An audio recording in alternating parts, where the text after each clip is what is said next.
We are here and ready. Let's play. Why do some people take 30 years to achieve their dreams and other people seem to get there overnight?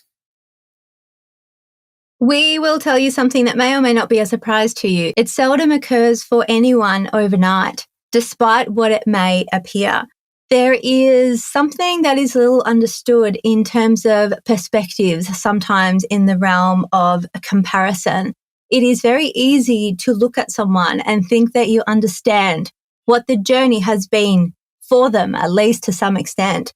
But the reality is that there is so much more going on in their own experience, both with their outer world and with their inner world, that you are not able to ascertain because you have your own experience and your guidance connects you inwardly to yours and not necessarily to theirs.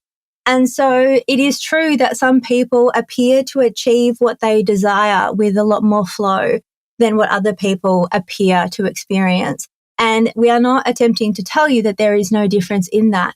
But what we will tell you is that the energetics of power that reside within that the energetics of power that reside within each and every one of you is equal. There is no one who is more powerful than you, but it looks that way when you look just on the surface, particularly when you compare different levels and stratas of your society. It appears that money gives people a certain level of power, but we are talking about in the inner world, in the world where you command your inner experience, where you inhabit yourself and where everything that you experience in your outside world is filtered through. Within that space, you are all just as powerful as each other. But there are particular blocks and wounds and possibly traumas and things that need to be cleaned up in order to allow yourself to move forward to all of the things that you want. We will tell you this. The major difference between the people that experience the creation of the dreams and the things that they wish for themselves and those who do not is a feeling of self-worth, a feeling of deserving. Not deserving in terms of I deserve this more than anyone else, I deserve more than them, but in terms of non-questioning of the ability of the worthiness, the value of who they are, and the lack of conflict in terms of receiving.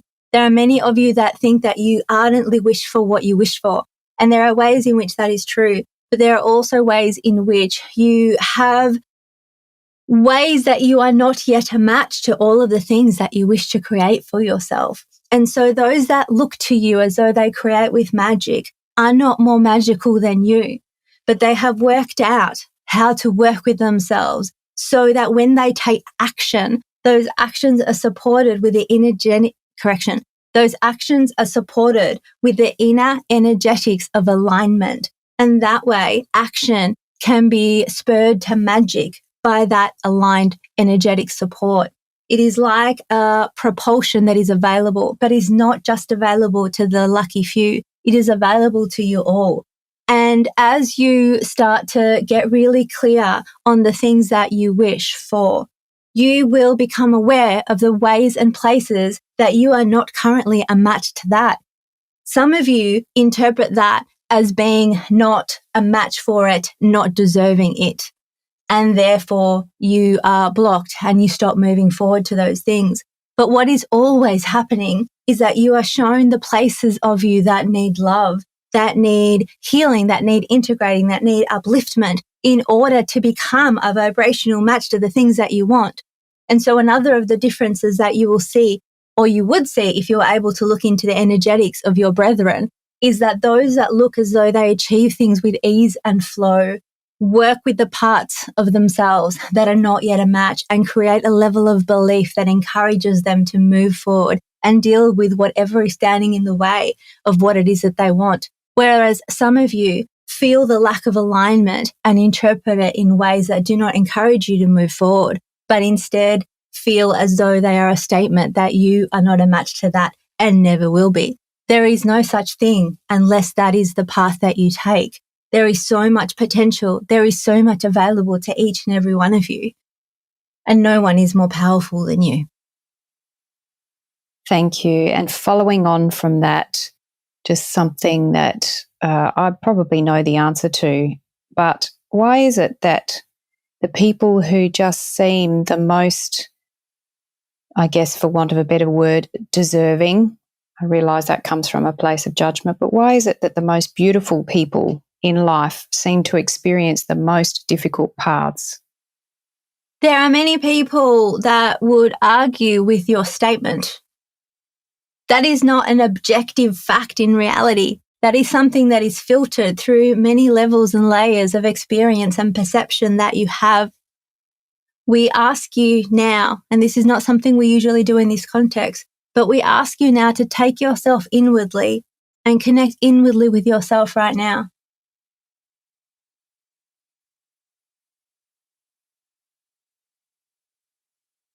And just spend a moment there.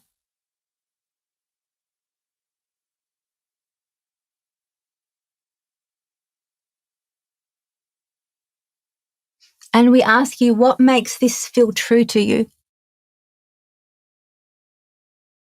Today, a bit of sadness.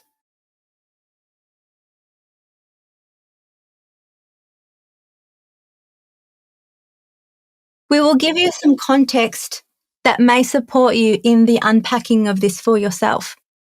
The people that you refer to as beautiful, we can feel the energetic integrity of your seeing them as themselves, as what they are. And they have a particular quality that you value and appreciate, and that is a level of open-heartedness. That is a level of general openness and also authenticity. There are two things that are at play here. One is that those people who have those energetics that you resonate with and call beautiful are generally the people who wish to create things that have a level of positive impact that is bigger than what some of you would call a mediocre life, although we do not believe that there is such a thing. There are people who wish to move forward and have big hearts and joyous desires, not necessarily for things like cars, although that may be part of it, but more in terms of the impact that they wish to have. And so if there is not a level of alignment created within the self with all of the aspects of selves as they attempt to move forward to the things that they want, there will be more noticeable impact when they hit a block. There is also the fact that the people who have accelerated the level of their energy and have uplifted their vibration feel smaller blocks with much larger impact. It is as though the speed of their energy, the increase in their vibration is more sensitive to things. And so there is also a level in which things are felt more deeply. And so we want to check with how you are feeling about what we are saying before we continue. It totally feels the truth for myself. It is not that the good people get punished. It is not that the good people get held back. It is not that the beautiful people are not allowed to have the things that they want and move forward in flow. There are many examples of people who are what you would call good, beautiful people who are not experiencing those things. But we do not wish anything that we say to be interpreted as criticism or negativity in terms of the people who are experiencing the difficulties, because each of you is on your own path. And comparing is such a challenge because you have a saying, comparing apples and oranges. It is almost impossible for you to compare with anybody else because you do not know their inner energetics. You do not know what their main goal is. You do not know if they have decided that in this lifetime or in this next year or in this next decade, they are deeply going to explore the experience of, for example, loneliness so they can heal their heart in a really profound and powerful way. There are many things that happen in ways that you do not yet understand. And so although we feel the compassion that you feel in your heart as you connect with these people that you deem beautiful, that love that you have for them is wonderful. And that desire for them to have positivity in their world is also wonderful. But when you resist anything, including the things that are happening in the external worlds of those that you love, you are contracting your own energy and you are contracting your ability to be a positive impact in that situation as well as in others.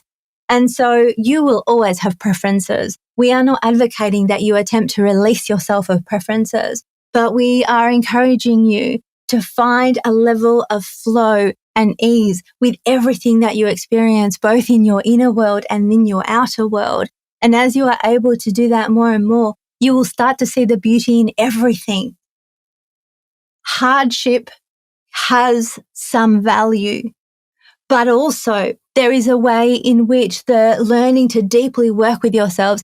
Humanity is evolving so intensely right now that things look murky and difficult, but within 20, 30 years, you will not even be able to conceive in this moment how much speed you can have in the creation of the things that you want, which is where this conversation started.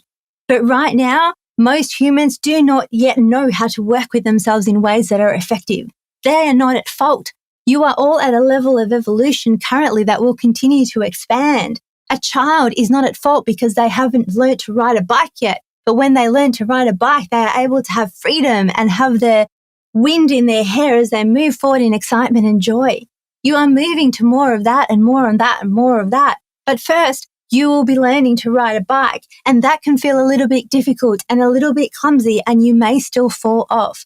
So you are all still learning so much about how you work, how the universe works, and a lot of the concepts that are out there presently are largely misunderstood, and that is not a problem.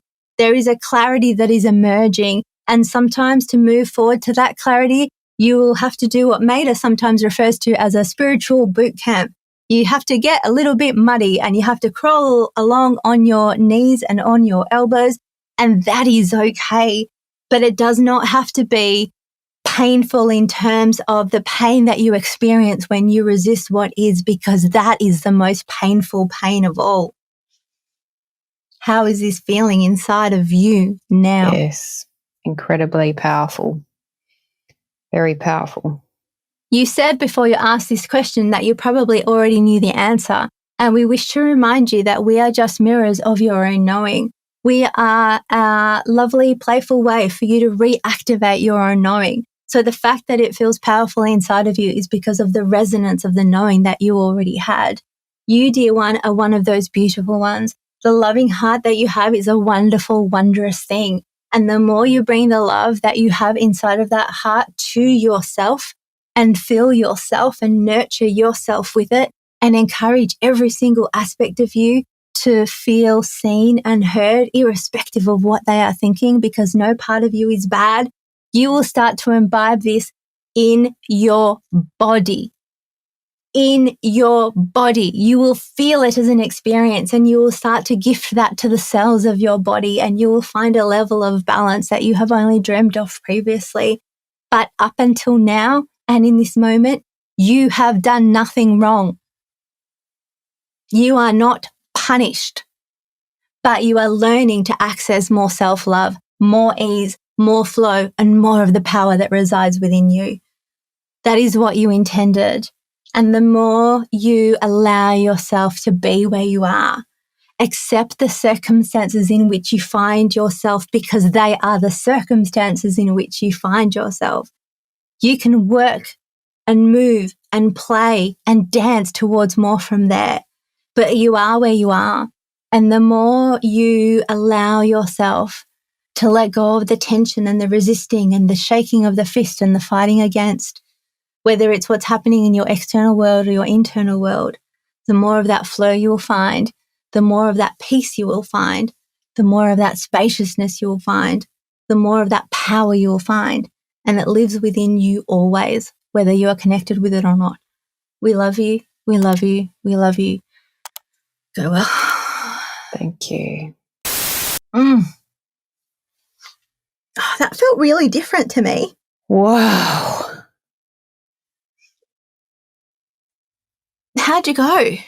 Oh my God. You wait till you listen to that one back. Oh.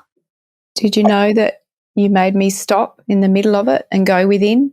Now that you say that, I do, yeah. They've never done that before in a podcast. They've done something slightly similar, but not like that. It was really weird bringing them in. Like, it felt completely different to any way they've come in before. So powerful. Oh, I I need to listen to that one over and over and over. And I just closed my eyes because I didn't want to look at you. I just wanted to hear everything. Yeah. And there's a lot of words in there, but I completely and utterly understand and connect with what they said completely. Do you know what it felt like inside of me? It felt a bit more like conversational. They didn't talk so fast, did they? They talked more slowly? No, there were just as many words. But what they did do was they paused several times. Yeah, okay. And that hasn't happened before. Not, you and I have spoken like this now probably 3 times, I think. And that's the first time there's been those noticeable pauses. Yeah. So it'd be interesting. It'd be interesting when you listen to it back, whether you decide to not edit that out and keep it as part of the podcast, because I don't edit much stuff out. Yeah. I edit coughs and things like that. But because they're doing energy work. Yeah. Like I don't want to edit you can't cut that. Yeah. Yeah. It's like totally. I don't know that it would, but I don't feel like I cut say we have this conversation, if we put that in there, I might cut some of the stuff I say in this. Yeah. But I don't generally edit them. Yeah.